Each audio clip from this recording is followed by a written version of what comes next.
વિદ્યાર્થી મિત્રો, આપણો પીએચ વાળો પ્રશ્ન અધૂરો હતો. આપણે પીએચમાં જમીનમાં પીએચનું મહત્વ સમજ્યા હતા. હવે આજે આપણે પાચન તંત્રમાં પીએચનું મહત્વ,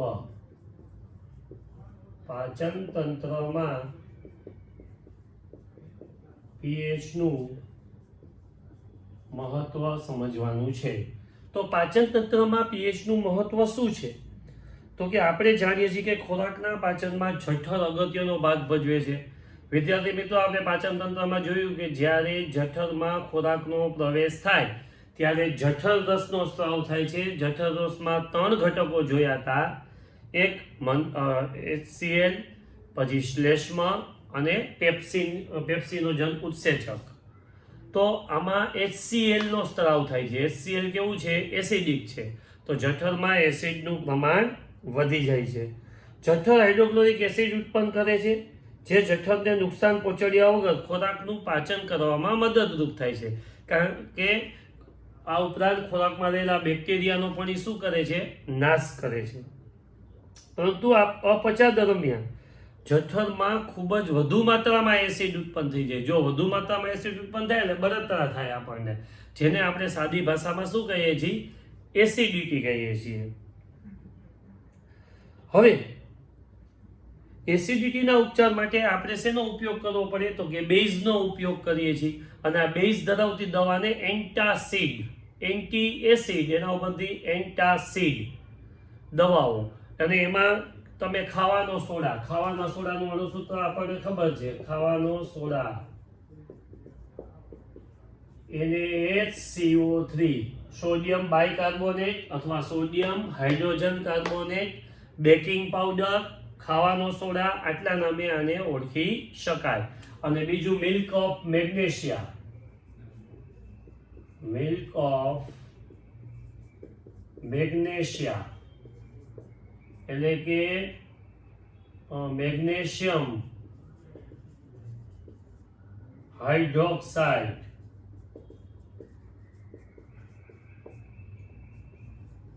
MgOH અને મિલ્ક ઓફ મેગ્નેશિયા.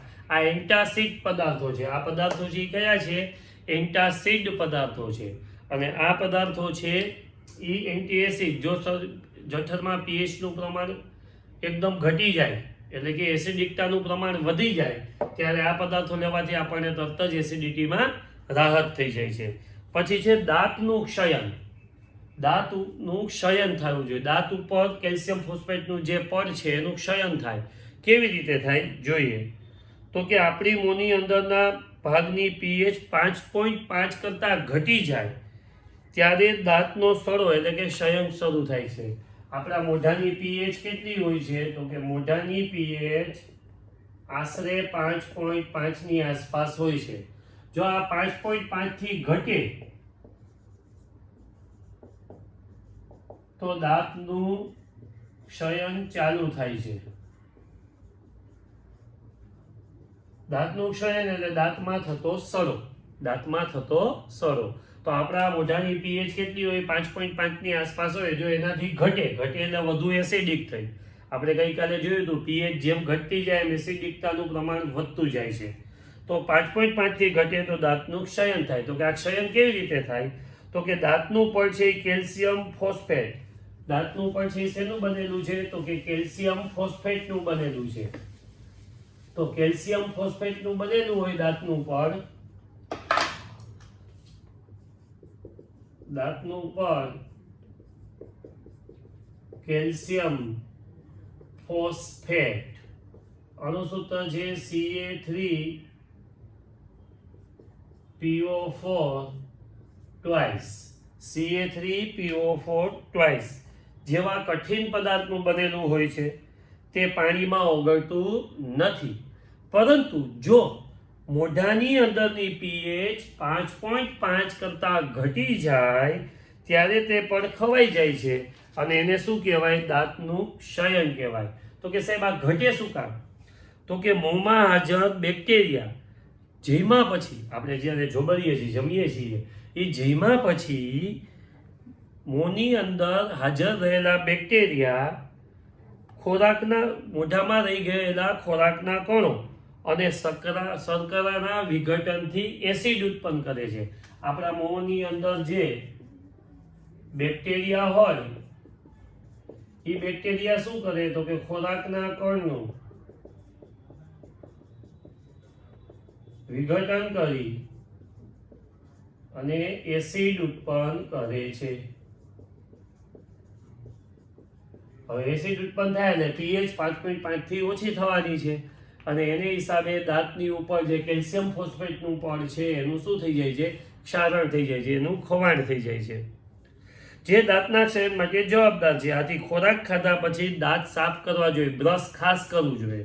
ખોરાક ખાધા પછી બ્રશ સાફ કરવું જ જોઈએ, કારણ કે ખોરાકના કણ જે જગ્યાએ દાંતમાં ખાંચમાં હોય જો એ રહી જાય તો મોઢામાં રહેલા બેક્ટેરિયા એ ખોરાકના કણનું વિઘટન કરી અને એસિડ ઉત્પન્ન કરે અને એ એસિડ છે એ આપણો દાંત ઉપર જે પડ છે કેલ્શિયમ ફોસ્ફેટનું Ca3PO4 ટ્વાઇસ એનું ક્ષારણ કરી નાખે છે. દાંત ચોખ્ખા કરવા માટે વપરાતી ટૂથપેસ્ટમાં સામાન્ય રીતે બેઝિક પદાર્થો હોય છે જે વધારાના એસિડને શું કરે છે, તટસ્થ કરે છે. પરિણામે દાંતનો સડો અટકાવી શકાય છે. જે કંઈ બજારમાં ટૂથપેસ્ટ મળે છે એમાં બેઝિક પદાર્થો હોય છે જે મોઢાની અંદર જો pH ઘટી ગઈ હોય તો એને વધારે ઇન્ક્રીઝ કરે છે, જેથી દાંતનું ક્ષયન અટકી જાય છે. હવે મધમાખીના ડંખમાં જે છે આપણે મધમાખી કહીએ કે ભમરી કહીએ, લાલ કીડી ચટકો ભરે ત્યારે આપણા શરીરમાં એસિડ દાખલ થાય છે. તો એની સારવાર કેમ કરવી એનું ટેક્સ્ટબુકમાં જે થોડું આપ્યું છે એ આપણે જોઈ લઈએ. તો કે મધમાખી જ્યારે ડંખ મારે છે ત્યારે તે ડંખ એસિડ મુક્ત કરે છે, જેને લીધે દર્દ થઈ અને સોજો આવે છે. મધમાખીના ડંખની અસરમાંથી રાહત મેળવવા માટે આપણે બેકિંગ સોડા NaHCO3 બેકિંગ સોડાનો ઉપયોગ જેવા બેઝિક પદાર્થના જલીય દ્રાવણને ડંખની આસપાસના ભાગમાં લગાવવામાં આવે તો તરત જ એસિડની અસર નાબૂદ કરે ને આપણને બળતરામાંથી રાહત મળે છે. આ ઉપરાંત કૌવચ નામની તૃણીય વનસ્પતિના પાંદડામાં ડંખ મારતા રોમમાં મિથેનોઇક એસિડ મુક્ત કરે છે. ખાસ યાદ રાખજો, એક વનસ્પતિ છે કૌવચ નામની વનસ્પતિ છે. આ કૌવચ નામની વનસ્પતિના પાંદડાને જો તમારે ટચ થઈ જાય તો એના રોમ છે, એના પાંદડાના ડંખવાળા રોમ HCOOH મિથેનોઇક એસિડ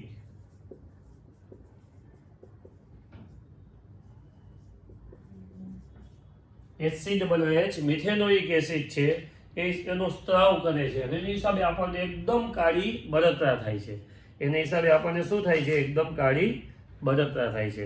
તો વિદ્યાર્થી મિત્રો, પ્રાણીઓ દ્વારા રાસાયણિક યુદ્ધથી આપણું આત્મ સંરક્ષણ કેવી રીતે કરવું જોઈએ, તો આ એનું આત્મ સંરક્ષણ કે ભાઈ તમે કોઈ આવી વનસ્પતિને ટચ કર્યું કે તમને કીડી ચટકો ભર્યો, મધમાખીએ ડંખ માર્યો કે ભમરીએ ડંખ માર્યો, ત્યારે તમારા શરીરમાં જે એસિડ દાખલ થાય છે એની અસર નાબૂદ કરવા માટે તમારે બેઝ ધરાવતા પદાર્થ છે એના ઉપર સ્ત્રાવ કરો અથવા લગાડો તો તમને રાહત મળી શકે છે. પછી કુદરત પણ તટસ્થીકરણના વિકલ્પ પૂરા પાડે છે. કેવી રીતે, તો કે કૌવચ જંગલમાં ઉગતી એક તૃણીય વનસ્પતિ છે. જ્યારે તેનો આકસ્મિક સ્પર્શ થઈ જાય ત્યારે ડંખ મારતા રોમ ધરાવતા પાંદડા પીડાદાયક ડંખનું કારણ બને છે. અને શું કામ બને છે એ આપણે જોયું, મિથેનોઇક એસિડનો સ્ત્રાવ કરે છે. ડોક નામનો છોડ છે જેનું કુળ છે પોલિગોન્સી, એક પ્રકારનું છોડ શુભ જેવી વનસ્પતિ છે જે અવારનવાર જંગલમાં કૌવચના છોડની આસપાસ ઉગે છે. જો કુદરતે જ એનો ઉપચાર આપ્યો, ડોકના રોમને ટચ કરવાથી મિથેનોઇક એસિડ શરીરમાં દાખલ થઈ અને કાળી બળતરા ઉત્પન્ન કરે છે, પણ કુદરતમાં જ એનું સોલ્યુશન પણ આપેલું છે. એના આજુબાજુ એક વનસ્પતિ ઉગે છે.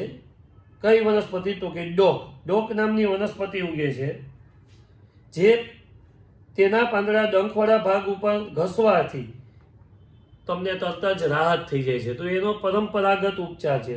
શું તમે ડોક છોડની પ્રકૃતિ વિશે અનુમાન કરી શકો? તો કે હા, એ બેઝ હશે. એ કેવું હશે? બેઝ. તો જ ઓલા એસિડની અસર શું કરે છે? નાબૂદ કરે છે. રાઈટ. હવે કેટલાક કુદરતી એસિડ છે. તો કુદરતી એસિડ છે, એનો સ્ત્રોત કયો છે એ આપણે હવે જોઈએ.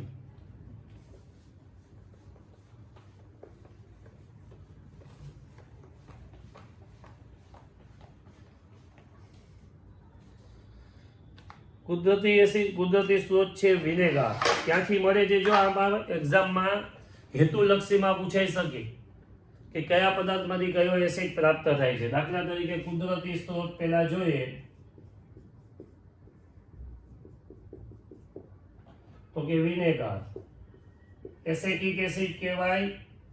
તમે હોટલમાં જમવા જાઓ છો તો વેઇટર પાસે માંગણી કરી ગુલાબી ડુંગળી આવે કે વિનેગારમાં ડુબાડેલી ડુંગળી આપો, પ્યાઝ આપો, બરાબર છે. તો આ વિનેગાર, એ વિનેગાર એકદમ ખાટી વાસ હોય. એની અંદર કયો એસિડ છે? તો કે એસિડનું નામ છે acetic acid. Acetic acid CH3COOH. ઉલટી કરતા પણ ખાટી વાસ હોય, અતિ તીવ્ર ખાટી વાસ હોય. આપણે ઉલટીની ખાટી વાસ હોય ને આમ સરકું આવી જાય સૂંઘીએ ને તો. પછી કુદરતી સ્ત્રોત એનો ક્યાંથી મળે? કુદરતમાંથી. તો કે આવી અત્યારે સરસ મજાની ગરમી પડે છે, એમાં દૂધ ગરમ કર્યા વગર ઘરમાં રાખી મૂકજો ફ્રીજની બહાર, તો શું થશે? તો કે દૂધ ખાટું થઈ જશે, એટલે કે દહીં બની જશે. બરાબર છે. તો ખાટું દૂધ અથવા દહીં, બરાબર છે. અચ્છા, કાંઈ વાંધો નહીં, એનું આપણે પછી હાલો. કુદરતી સ્ત્રોત છે વિનેગાર, એમાંથી એસેટિક એસિડ. પછી બીજું છે સંતરું. આપણે નારંગી ખાઈએ છીએ ને, સંતરા ખાઈએ છીએ, તો સંતરામાંથી કયો મળે છે? તો કે સાઇટ્રિક એસિડ મળે છે. કયો એસિડ મળે છે? સાઇટ્રિક એસિડ મળે છે. પછી ઓલા દૂધમાંથી નહીં, આ વિનેગાર છે દૂધમાંથી નહીં, બરાબર છે. પણ વિનેગાર છે એનો વિનેગારમાં કયો એસિડ રહેલો છે? Acetic acid. સંતરામાં કયો છે? તો કે સાઇટ્રિક એસિડ. પછી આંબલી. આંબલીની અંદર કયો એસિડ છે? તો કે આંબલીની અંદર ટાર્ટરિક એસિડ આવેલો છે. આ પૂછાશે જ એમાંથી કયો એસિડ છે. પછી છે ટામેટું. ટમેટાની અંદર કયો એસિડ આવેલો છે? તો કે ઓક્ઝેલિક એસિડ આવેલો છે.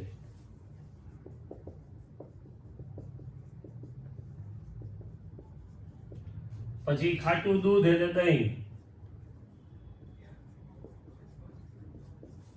એમાં આવેલો છે લેક્ટિક એસિડ. દૂધની અંદર લેક્ટિક એસિડ એટલે જ છાશ બને છે, દહીં બને છે દૂધમાં.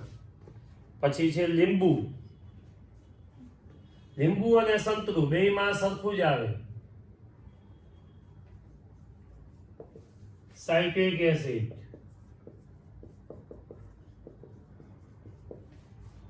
પછી છે કીડીનો ડંખ.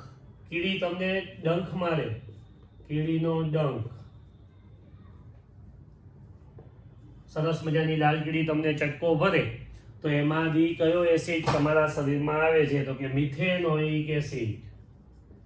HCOOH, methanoic acid. પછી છે કવચનો ડંખ, તો એમાં પણ ઈ જ આવશે, કવચનો ડંખ. તો એની અંદર પણ મિથેનોઇક એસિડ જ આવશે. એની અંદર પણ શું આવશે? મિથેનોઇક એસિડ જ આવશે. તો વિદ્યાર્થી મિત્રો, આપણે આ ટોપિક પૂરા કર્યા. હવે ટેક્સ્ટ બુકની અંદર જે પ્રશ્નો આપ્યા છે, હજી ક્ષાર ને એના વિશે બાકી છે, અમુક પદાર્થોની બનાવટ બાકી છે, પણ ઇન્ટેક્સ પ્રશ્ન આપણે લાસ્ટ લેક્ચરથી ચાલુ કર્યું છે કે ઇન્ટેક્સ પ્રશ્નોનું સોલ્યુશન પણ તમને આપતો જાઉં. તો ખાસ બધા ઘરે નોટ ડાઉન કરે. હવે હું બધાના ઘરે ફોન કરી અને નોટ્સના ફોટા પાડીને મોકલવાના છે કે સરે આજે આ ભણાવ્યું, તમે નોટમાં બધું નોટ ડાઉન કરી નાખો, બરાબર. અને મને ફોટા પાડીને મોકલવાના. જેના ફોટા નહીં આવે એને હું ઘરે રિંગ કરીશ. ઓકે. પહેલો પ્રશ્ન છે કે તમારી પાસે બે દ્રાવણો છે, કેપિટલ એ અને કેપિટલ બી. દ્રાવણ એની પીએચ 6 અને દ્રાવણ બીની પીએચ 8 છે. એની 6, બીની 8 છે. કયા દ્રાવણમાં હાઇડ્રોજન આયનની સાંદ્રતા વધારે છે અને આ પૈકી કયું દ્રાવણ એસિડિક અને કયું બેઝિક છે? તો જુઓ જોઈએ, દ્રાવણ એની પીએચ 6 છે, તો જેમ 7 કરતાં ઓછી પીએચ એની વધુ એસિડિક, તો દ્રાવણ એની અંદર શું છે તો કે હાઇડ્રોજન આયનનું પ્રમાણ અથવા તો એની સાંદ્રતા વધારે છે. બરાબર છે. દ્રાવણ બીની પીએચ કેટલી છે? 8 છે.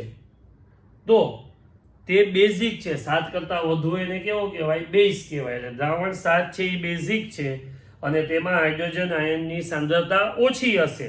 પણ એમાં કોની સાંદ્રતા વધુ હશે? OH માઇનસ આયનની સાંદ્રતા વધુ હશે. Is that clear? બીજો પ્રશ્ન છે કે H પ્લસ આયનની સાંદ્રતાની દ્રાવણના સ્વભાવ ઉપર સી અસર થાય છે. H પ્લસ આયનના દ્રાવણની સાંદ્રતાની દ્રાવણના સ્વભાવ ઉપર શું અસર થાય છે? તો કે જે દ્રાવણમાં H પ્લસ આયનની સાંદ્રતા વધુ હશે તે વધુ એસિડિક હશે. તેનો સ્વભાવ કેવો હશે? એસિડિક હશે. અને જેમાં H પ્લસ આયનની સાંદ્રતા ઓછી હશે એનો સ્વભાવ કેવો હશે? બેઝ હશે. Is that clear? ત્રીજો પ્રશ્ન, શું બેઝિક દ્રાવણો પણ H પ્લસ આયનો ધરાવે છે અને જો એ હા તો તે શા માટે બેઝિક હોય છે? તો કે બેઝિક દ્રાવણો પણ H પ્લસ આયન તો ધરાવે જ છે, પણ એની સાંદ્રતાનું પ્રમાણ OH માઇનસ આયનની સાંદ્રતાના પ્રમાણ કરતાં કેવું હશે? ઓછું હશે. એટલે સ્વાભાવિક છે કે જેની સાંદ્રતાનું પ્રમાણ વધારે હોય એ વધુ હાઇલાઇટ થાય. એટલા માટે જ બેઝિક દ્રાવણમાં OH માઇનસ આયનની સાંદ્રતાનું પ્રમાણ H પ્લસ આયન કરતાં વધારે હોવાથી એ એસિડિક ગુણધર્મ ધરાવી શકતો નથી. પછીનો પ્રશ્ન છે છેલ્લો, તમારા મત મુજબ ખેડૂત માટીની કોઈ પરિસ્થિતિમાં તેના ખેતરમાં માટીમાં ક્વિકલાઇમ એટલે કે કેલ્શિયમ ઓક્સાઇડ, ક્વિકલાઇમ એનું બીજું નામ છે કેલ્શિયમ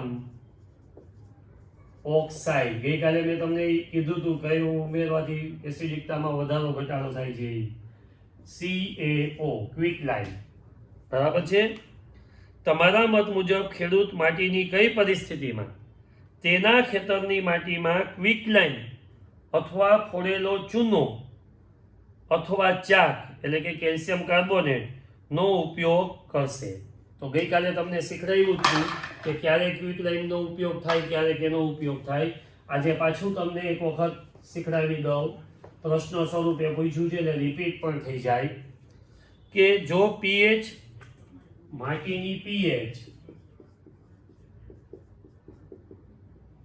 6.5 કરતા અથવા 6.3 કરતા માટીની પીએચ 6.5 થી ઓછી હોય,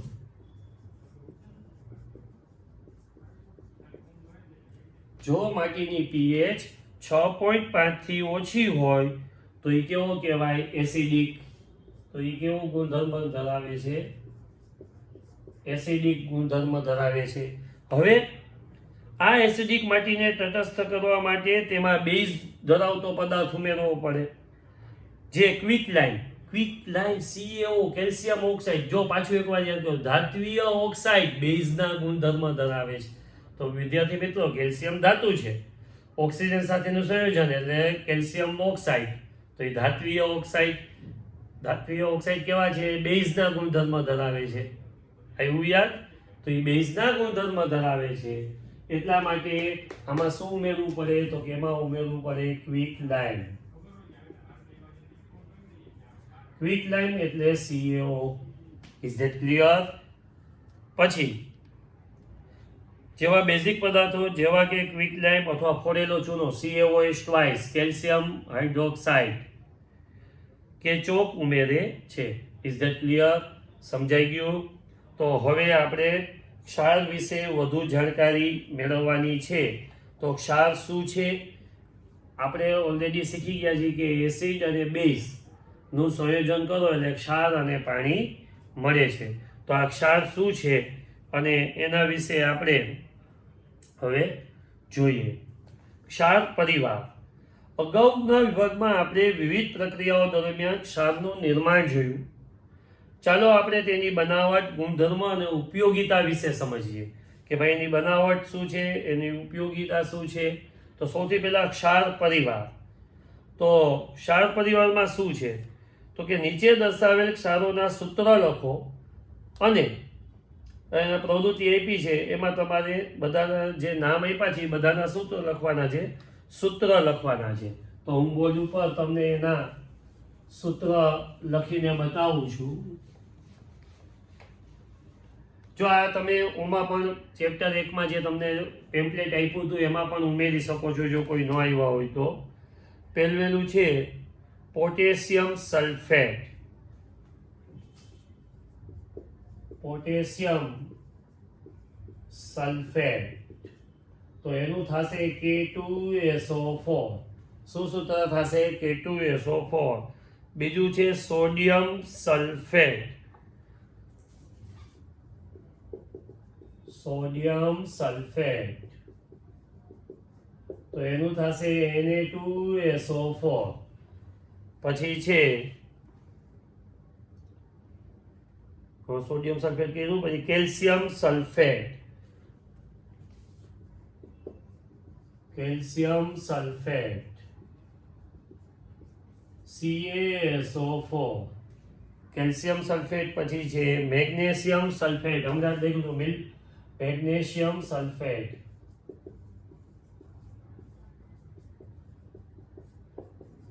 MgSO4. પછી મેગ્નેશિયમ સલ્ફેટ, પછી કોપર સલ્ફેટ.